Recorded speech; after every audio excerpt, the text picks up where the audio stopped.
ኤርትራዊ ዜጋ ኣብ እስራኤል ብጌጋ ተቐቲሉ ተባሂሉ ክቃላሕ ብዛዕባ ዝወዓለ ወረ ዝወፀ ጋዜጣዊ መግለጺ እነሆ።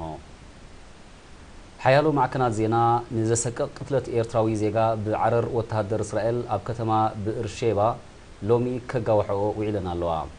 እቲ ጭካነ ዝመልኦ ማህረምትን ቅትለትን ናይቲ ኤርትራዊ ዜጋ ብጌጋ ከም ዝተፈጸመ እዩ ተቓሊሑ። ሰመዚ እስራኤል እውን ናብ ኤምባሲ ኤርትራ ናይ ጽንዓት ይሃብኩም መልእኽቲ ሰዲዶም ተባሂሉ ኣሎ።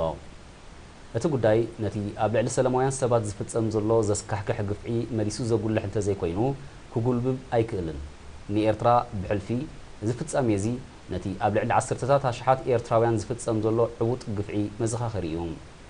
እዚ ብጌጋ ተቐቲሉ ዝተባህለ ኤርትራዊ ሓደ ካብቶም ብዝተወደበ ዓለማዊ ገበን ፍልሰት ፖለቲካዊ መጋበርያን ከደምቲ ሕሱር ዕዮን ክኾኑ ንእስራኤል ከም ዝተሰዱ ዝተገብሩ ኤርትራውያን ስለ ዝኾነ በዛ ኣጋጣሚ እዚ ህዝብን መንግስትን ኤርትራ ብዛዕባ እቲ ተርእዮ ሸቕሎቶምን ኩነኔኦምን ደጊሞም ይገልጹ። ሚኒስትሪ ዜና ኣስመራ 19 ጥቅምቲ 2015